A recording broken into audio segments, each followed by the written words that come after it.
భవానీ శంకరుడు ఎందుచేతునో ఇంకనూ రాలేదు. మైత్రి యందు ఎంత మహిమ ఉన్నది. వేలకు రాక మిత్రుడు ఒక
నీవేనా?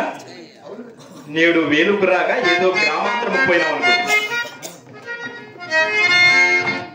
గ్రామాంతరములు కాదు కాని మిత్రమా, గృహాంతరములకు పోయి పుట్టేడు పరాభవముతో తిరిగి వచ్చినయ్యా. పరాభవము నీకా? అవునయ్యా. అదెట్లు మిత్రమా? ఏమని చెప్పమందు అయ్యా, నా పరాభవము నీ పరాభవముగా భావించమని కూడా నేను ఎరుగుతున్నాను. నిస్సంకోచంగా మిత్రమా. అది సరే గాని మన పట్టణమందు చింతామణి ఒక వేసి కలదు, దాని వృత్తాంతం ఎప్పుడు వింటివా? పోయిపోయి నన్ను అడుగు చిక్కువయ్యా. చింతామణి వేశ్య, మనము వినదగ వృత్తాంతం అదేమే కలిగి ఉండినప్ప. అయినా నువ్వు వినలేదన్నమాట. రూపమున రంభ, సంగీత సాహిత్యములకు సరస్వతి. అలా చెప్పు చెప్పు. కానీ దాని విద్యా గర్వములకు మాత్రం మేరలేదయ్యా. చదువురాని ఎడల సార్వభౌముడైన నువ్వు కన్నెత్తి కూడా చూడదు. అదే చదివైనచో సన్యాసినైనను దైవముగా పూజించును. అప్ప దాని అందము, దాని సౌందర్యము అప్ప నా రెండు కన్నులు కూడా చాలినవి కాదయ్యా మిత్రమా. అంత అందంగా ఉన్నదా? అవును మిత్రమా. రెండు కన్నులు కూడా చాలేదన్నమాట. పోనీ నా కన్నులు కూడా నిర్వ తీసిపోయేలాగా మిత్రమా చూడటానికి. మిత్రమా, నీ వంట అవన్నీ తెలుసయ్యా నాకు. నీ కన్నుడేమి కర్మ,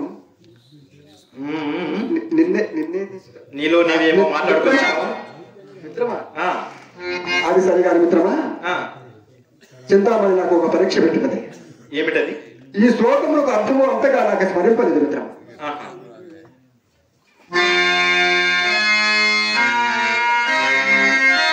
మంచి సమస్యని ఇచ్చి పంపించినది నీ చింతమ్మ. అవును, దృఢమైన సమస్య. చెప్పు మందువా. చెప్పు మిత్రం. వృక్ష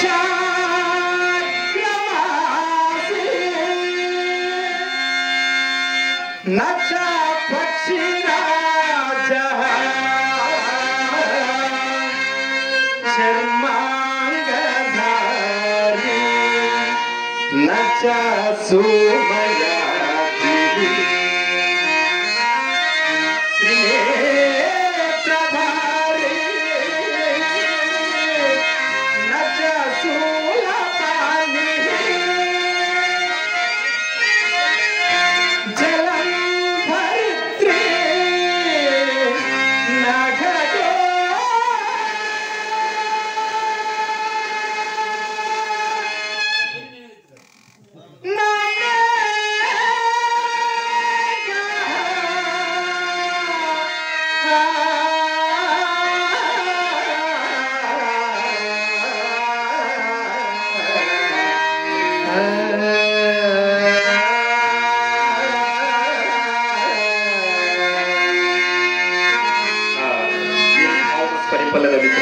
మిత్రమా, నాకు ఇంకనో ఇనప గుగ్గిల వల్లనే ఉత్తరం మిత్రమా.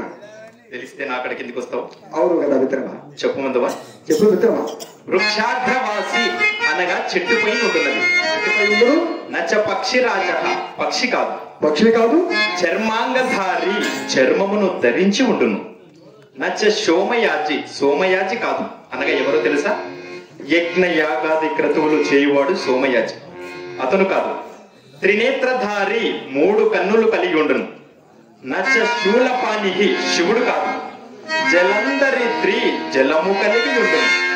నా గడ్డ కుండ కాదు. నా మేఘ మేఘము కాదు. దీని ప్రతిప్రదార్థము ఇంకా భావం మిగిలినది. చెప్పమందవా మిత్రమా. అది అవును, చెప్పగానే మెల్లగా జారుకుంటావేమో. లేదు మిత్రమా, శబ్దం చేసి వచ్చిందయ్యా మిత్రమా. అయితే వెళ్తావు అనమాట. నీ రోజుల తర్వాత కలిసాం, కాసేపు భోజనం చేశారు, తర్వాత వెళ్ళొచ్చు కదయ్యా. తప్పదా? మళ్ళీ వెంటనే వస్తానయ్యా మిత్రమా. వస్తావు కదా? వెంటనే వస్తా తప్పకుండా. అది టెంకాయ. ఏది టెంకాయ? ఏది టెంకాయ? కొబ్బరికాయ.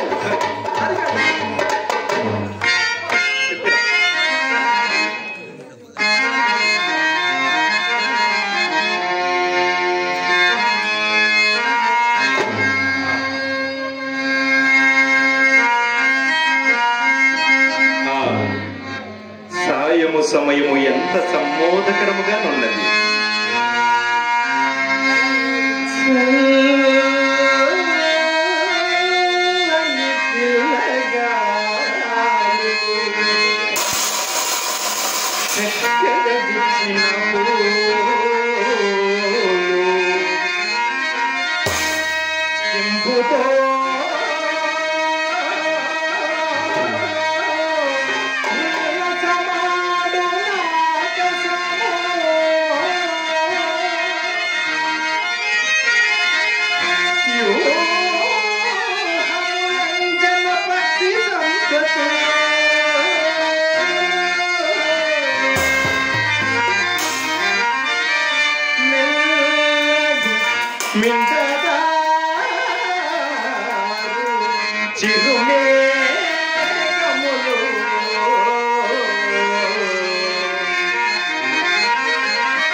చెప్పు మిత్రమా.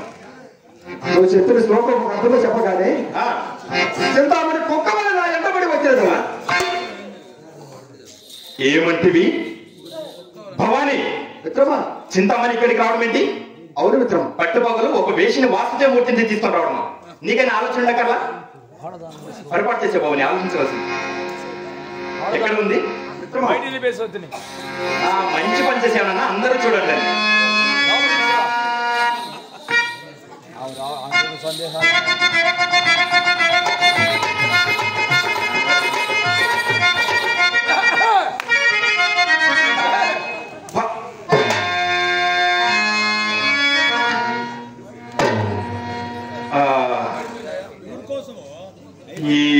మీ సౌందర్యం ఇది కనికయా లేక చక్కదనముల కని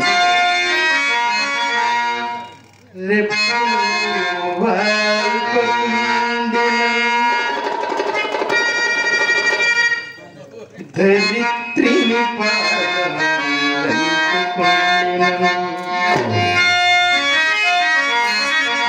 తప్పకరం భయో మరి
దానికేముంది?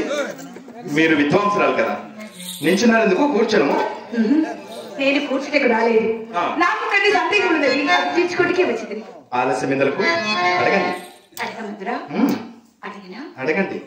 అన్నిటికంటే నువ్వు చిత్రమైనది ఏది? అన్నింటికన్నా నువ్వు చిత్రమైనది ఈశ్వర విలాసం.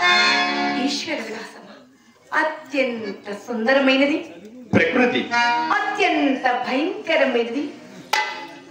అన్నింటికన్నా భయంకరమైనది సంసారం. మనల్ని ఏది విడిచినప్పుడు ఎవరిది? అహంకారం. దేని చేత చావనిది? ఆశ. అన్నిటికంటే సులభమైనది అన్యులకు సలహా చెప్పుట. అన్నిటికంటే కష్ట సాధ్యమైనది తన తప్పు తాను తెలుసుకునుట. పాపములన్నింటినీ పరిహరింపగలిగినది. పాపములన్నింటినూ పరిహరింపచేయనది పశ్చాత్తాపం.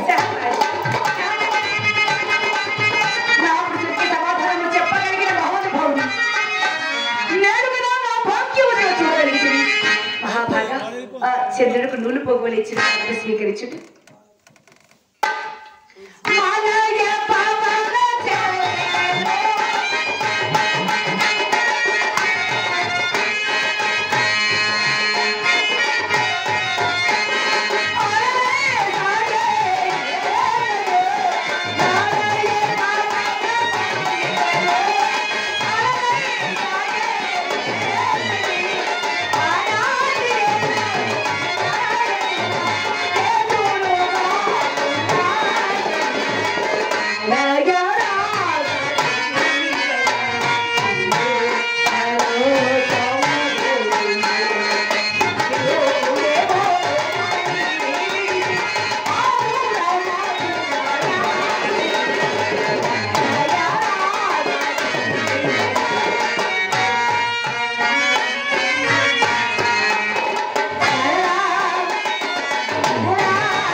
మాంగళ్య ధారణకు అర్థం ఏమిటో తెలుసు.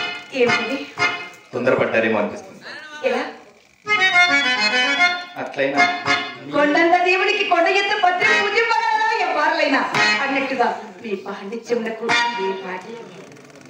అట్లయినా నేను తమను ఒక ప్రశ్న అడిగాను, దానికి సమాధానం ఉన్న సంఖ్య నా అవశ్యం చిరునవ్వు.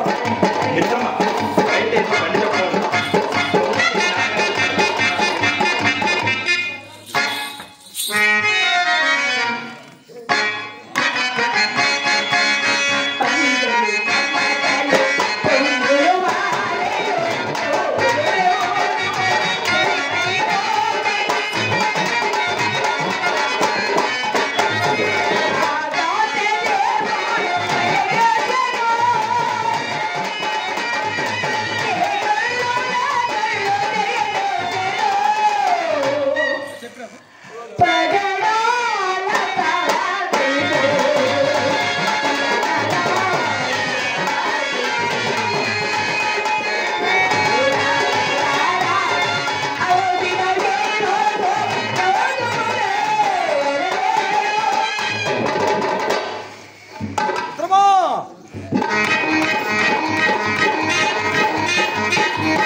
నాన్నగారు వచ్చారా?